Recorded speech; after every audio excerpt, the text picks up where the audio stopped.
Right, so this lesson is a continuation of sequences, which we started last time. So to tell whether it's arithmetic, whether you're adding to get to the next number, or if it's geometric, where you're multiplying to get to the next number, um, you need to first figure out the sequence. So let's see. So this is plus 4, but if I take 6 plus 4, I don't get 18, so I know it's not going to be arithmetic, so it has to be geometric. So to figure out what the common ratio is, the easiest way is to take the second number, which is 6, and divide that by 2. So 6 divided by 2 is equal to 3. So it looks like that's my common ratio. So let's see if that works, right? Am I multiplying by 3? Yeah, multiplying by 3, that works. Okay, so it looks like my common ratio is 3. So the formula for geometric, and again, you don't need to memorize this, this is in your reference sheet, is AN is equal to A1 times R to the N minus 1 power. I encourage you to put parentheses around the R, and now it's just a matter of plugging in stuff. So A1 is our first terms, which happens to be 2. And then our R we just found out was 3, and we're looking for the 17th term, so our N is equal to 17. So I put a 17 minus 1 here, and then I take this whole thing, plug it into my graphing calculator, and I hit enter. Go ahead and do that. So when I did that, I got this very long number, 860934442.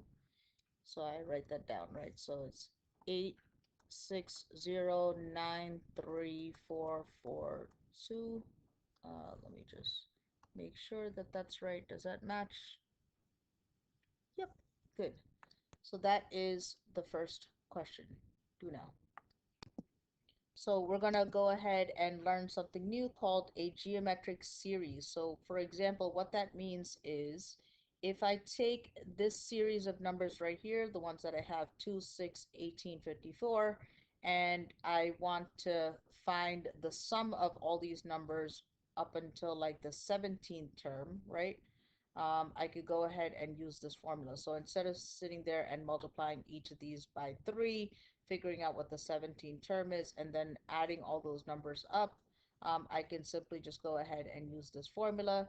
So let me just go ahead and apply it to this question. So what if it said find the total, right? Find the total of the 17 terms, of the 17 terms.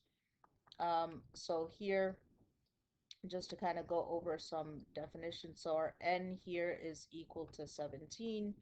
Our a1 is still going to be 2. So let's go ahead and just plug this into this formula. So our a1 is going to be 2 minus, we're going to use our a1 again. And then our r is still 3, right? We figured that out right up here.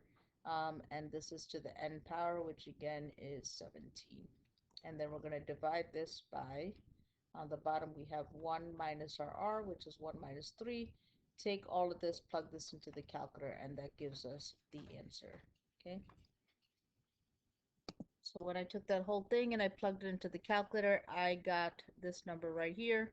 So if I look at this, this is, let's see if this makes sense, 86 million something. So then if I take those 17 terms and I add them up, I'm going to get 129 million. Okay, that makes sense. So 129140162 is going to be my answer for the sum of the 17 terms that follows this pattern right here. Okay, so this is how you use this formula. Um, this is just to refresh your memory about the previous formulas, so we're going to go ahead and walk through this one right here. So find the sum of the first 12 terms of the sequence. So we want to find out what our common ratio is here. So I gave you all a hint. So A2 divided by A1. So that is A2 is 15 and A1 is -5. So I'm going to go over here, put 15 divided by -5, and that's, sorry, divided by -5, and that answer is -3. So our -3 is our common ratio. And then all I'm going to do is go ahead and plug numbers in here. So I'm looking for the first 12 terms, so n is equal to 12. So let's go ahead and plug this in. So our a1 is -5, so -5 minus, and I have our a1 again, so that's going to be -5, close parentheses, and I'm going to take our r, which is -3, a lot of negatives here, and I'm going to raise it to my n exponent, which is 12, divided by 1 minus r, so it's 1 minus -3, okay? Notice that I'm putting parentheses around all my negatives. Do that in the calculator as well, and then check your answer. And when I put that all into my calculator, I got 664,300. So I'm going to come over here. So it's 664,300 is going to be my answer for our question. Okay. So that's model problem number one. And I'm going to ask you, if you can, go ahead and do the questions that are on the Delta Math. All right. Good job.